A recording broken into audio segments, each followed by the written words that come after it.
What are your personal truths about your health, your fitness, your well-being? What are your truths about your weight loss efforts so far? In my last video, I made a statement about the best weight loss or fitness plan is the plan that you can sustain. It's the one that you can adopt and make part of your everyday life. It's the one you can do forever.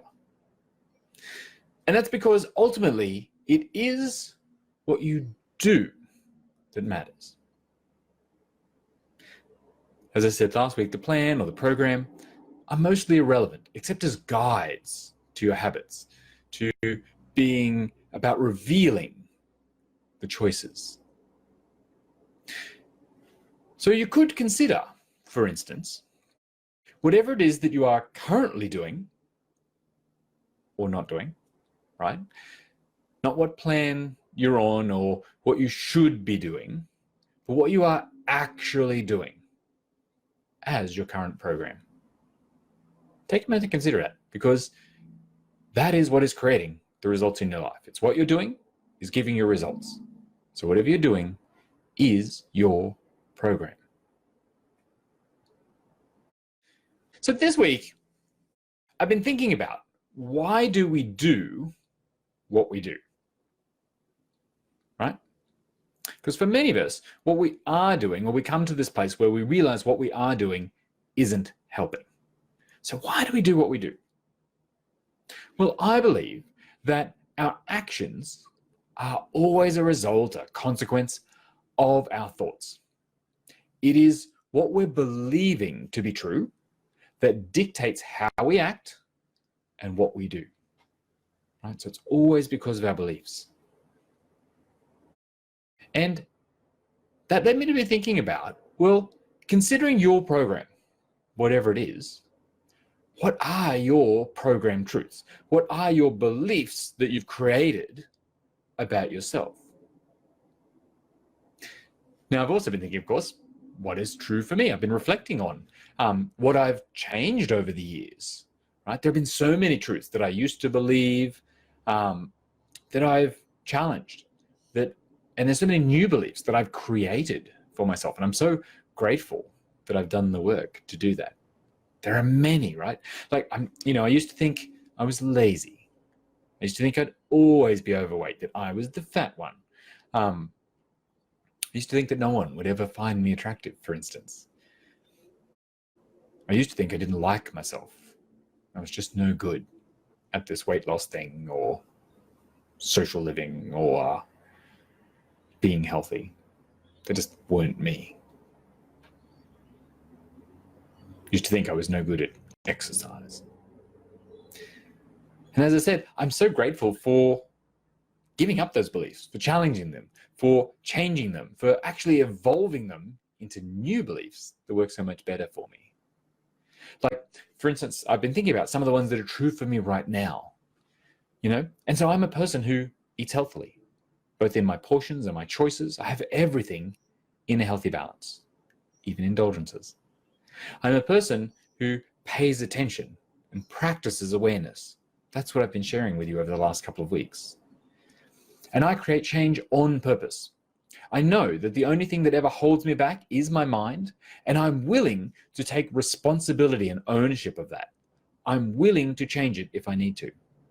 And when I decide to change, I do the work that is required.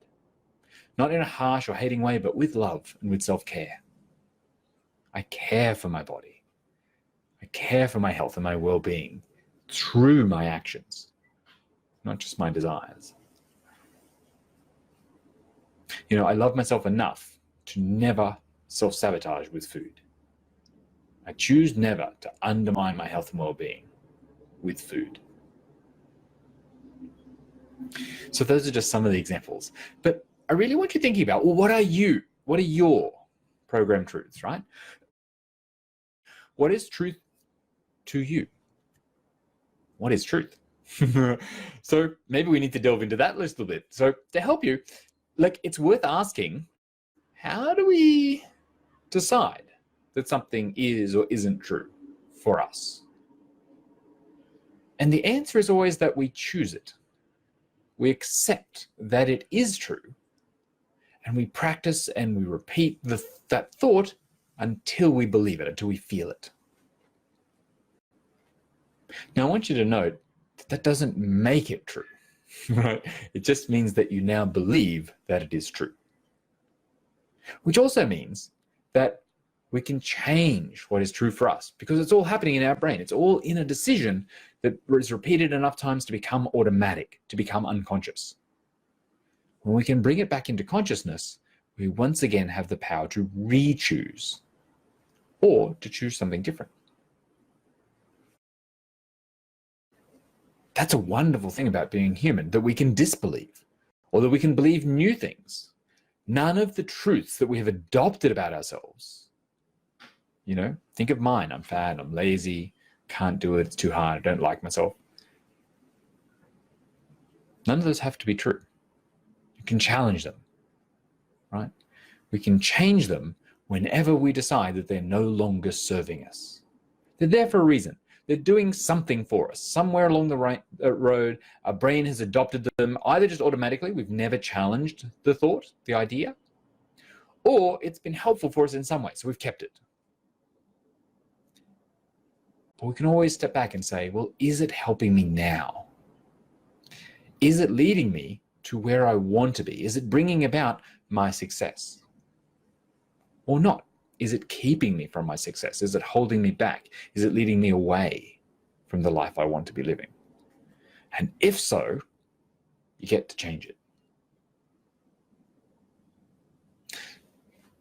But first, you have to uncover them. So how do you find your truths? Well, here's some tips from me, right? Have a look at your expectations. What are you expecting today, tomorrow, this week, over the Christmas holidays, next year, the next 5 years? What are your expectations? And notice that most of the time your expectations will be built from your experiences in the past, which means that they're always examples of past thinking, right? So just notice that they're always created from our past. So challenge those expectations. Do you want them? Are they working for you? Do they motivate you to get up and get into action? Does it drive you forward in a way that is joyful and renewing and powerfully caring for you? Is it bringing about your best life? If so, probably a good one to keep. But if not, know that you can change it. Know that you don't have to keep the ones that you've had. So examine, what are you currently believing? What belief does your behavior reflect? If we could just step back and look at the behavior without judgment, we could just go, what belief would drive these behaviors? Once you identify that belief, you then get to ask yourself a really powerful question. I love this one from Byron Katie. She says, who would you be without that thought? Who would you be without that belief? Just imagine being you as you are, but without that belief. Let's just take it away. What would become possible for you then? What could be true for you if it's not that? And sometimes here it's worthwhile going, what if the opposite is true? What if what I'm believing isn't true? What if that's a lie? What if the opposite could be true? Is there any way that that could possibly be true? Or is there another thought? Those are just two extremes. Is there another thought along the spectrum somewhere that could be true for me? And if you can't quite get there, think about, well, could it be true for someone else? Could it be true for another human on this planet? And then recognize that if it's true for a human on this planet, that you are a human on this planet. So it could be possible for you. It's worthwhile having some time and playing with these ideas. What could be possible for you? What could be true for you? What might be fun to believe? So, what do you want to believe? And once you have some, even if you're not quite believing them yet, can you try them on? Can you experiment with them? Remember, they're not permanent. You don't have to keep it forever. It's not like, oh, I've made my mind up now. That's my belief. Going to keep it forever.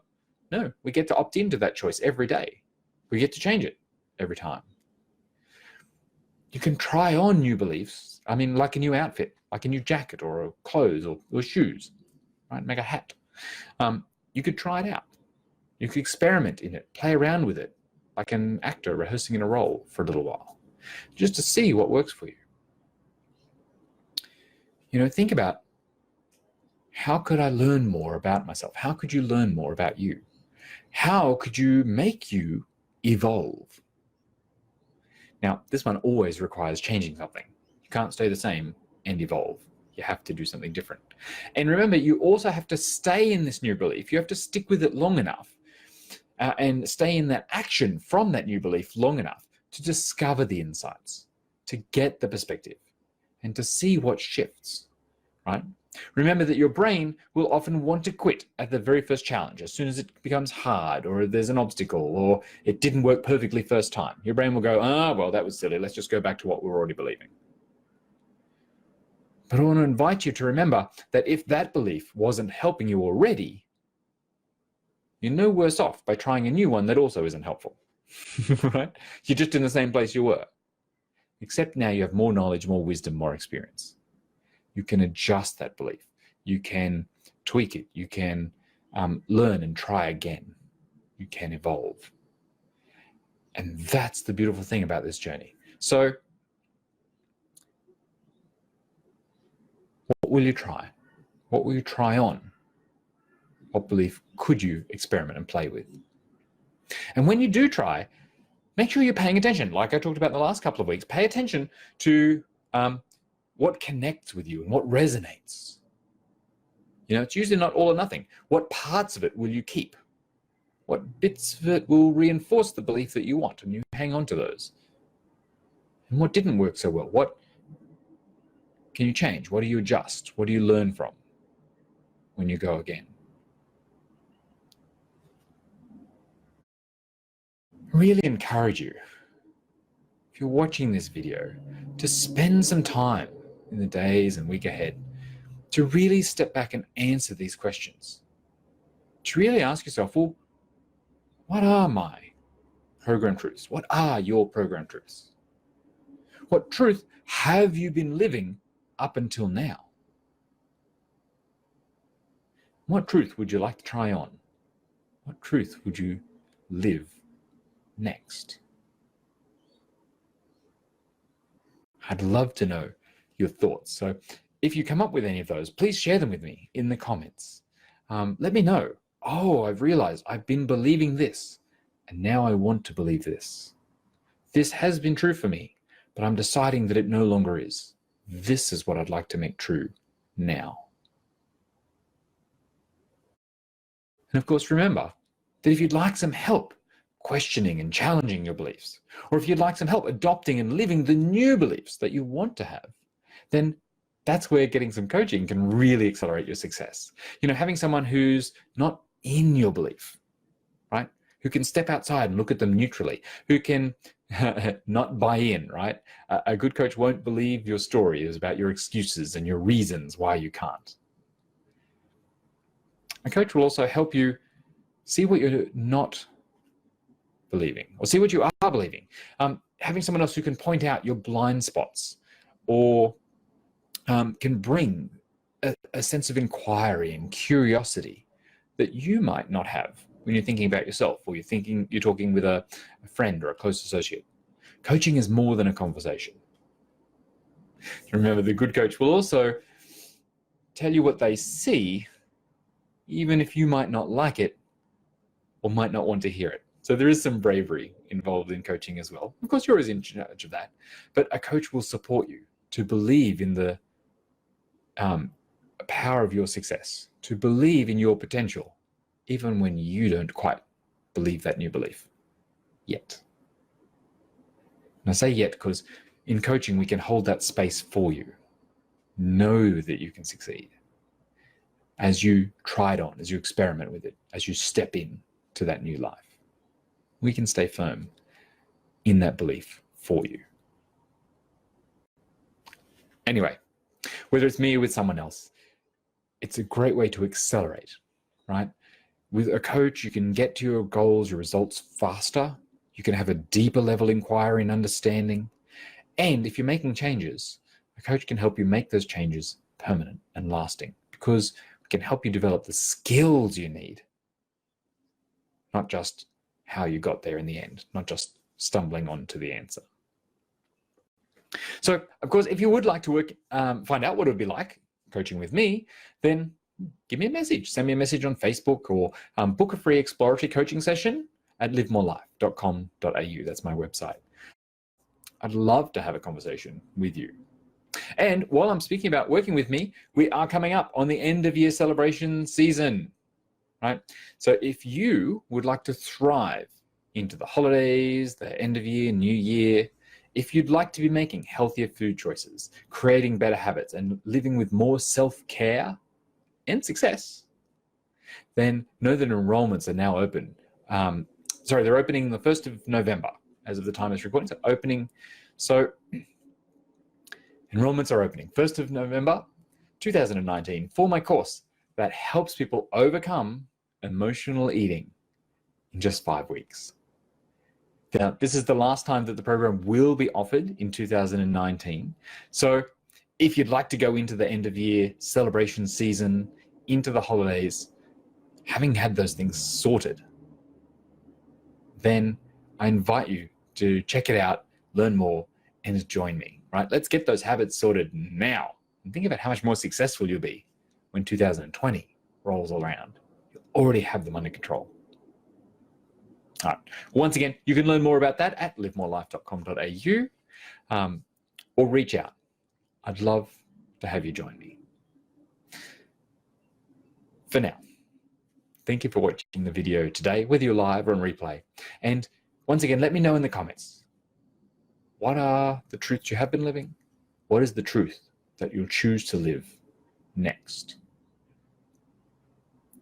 And don't forget, it's your choice how you want to spend the rest of your life. So make the choice on purpose instead of just living on automatic. Have an amazing day, and I look forward to talking with you again soon.